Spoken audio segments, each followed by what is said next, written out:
In just 2 seasons, Dallas Mavericks young superstar Luka Doncic has become a global phenomenon. A former MVP in Europe and a star player for the Real Madrid Basketball Club in Spain, he was already a big teenage sensation overseas.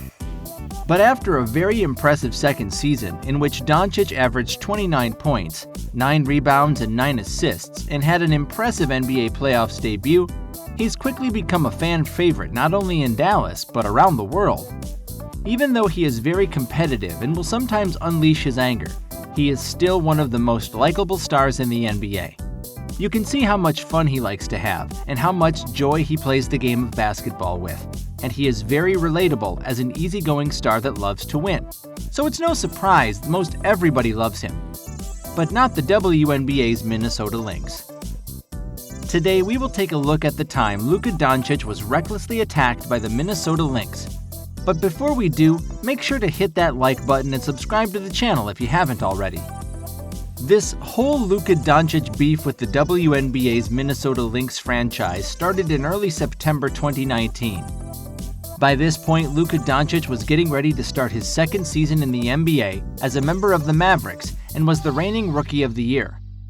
It was at this same time that the WNBA was wrapping up the last week of their 2019 regular season, and fellow Dallas rookie star Arike Ogunbowale was having an amazing first season in her WNBA career. As a member of the Wings, the WNBA franchise in Dallas, Ogunbowale finished her season averaging a very impressive stat line of 19 points, 3 assists, and 2 rebounds while shooting 35.2% from the three-point range. That's a pretty good line for a rookie. For their part, the Minnesota Lynx had a shining rookie player of their own with Napheesa Collier, being the other favorite for the 2019 WNBA Rookie of the Year award. Collier averaged 13 points, 7 rebounds, and 3 assists while shooting 36.1% from 3, and she was in a 2-woman race with Ogunbowale for Rookie of the Year honors. In support of Ogunbowale, the Dallas Wings uploaded a video to their official Twitter account where Luka Doncic posed with her jersey and offered some words of encouragement for the fellow Dallas rookie star. "What's up, Arike? I know you're having a great season, so just keep on pushing. I know you're going to be the Rookie of the Year, so best of luck to you," said Doncic in the 6-second clip. Objectively, this was a great way to promote the WNBA and their players, as well as their upcoming playoffs. The Minnesota Lynx, however, took exception to Doncic's comments and decided to answer back by quoting the Wings' original tweet. Says a guy who hasn't been to a WNBA game all season but got sent a jersey and recorded a scripted video, said the hostile response about Doncic. For one, the claim that Luka had never been to a WNBA game was apparently not true, as he reportedly had attended a Dallas Wings game before, though there are no pictures or evidence whatsoever. Even the Wings' Twitter account responded to the Lynx tweet saying, "That's actually false, but good try."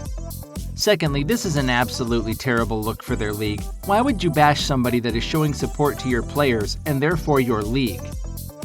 That's a sentiment echoed by reporter Bryce Paterick, who quoted the Lynx tweet saying, "Trashing NBA players for supporting the WNBA is not a great look for the league. Also, I'm pretty sure Luka has been to a Wings game." The Lynx responded to that tweet by quoting it and saying, "No trashing, just facts. We have plenty of NBA players and coaches at our games, bruh," before adding pictures of players like Karl Anthony Towns and Andrew Wiggins at Lynx games. That sounds like they were trying to backtrack from their previous controversial tweets and tried to play it cool. Recently, there has been a lot of discussion with WNBA players pushing for higher salaries. As you might know, and as it also happens in the NBA, each players' association negotiates with the rest of the associations and with the league office the percentage of the league's earnings that will be paid to players as salaries in the current bargaining agreement, commonly known as the CBA. That's why there have been several lockdowns in league history where a new season is put on hold, as in those cases all parts couldn't come to an agreement on the full terms of the CBA in time. As it currently stands, NBA players receive roughly 50% of the league's earnings in salaries, a percentage that helps determine each season's salary cap.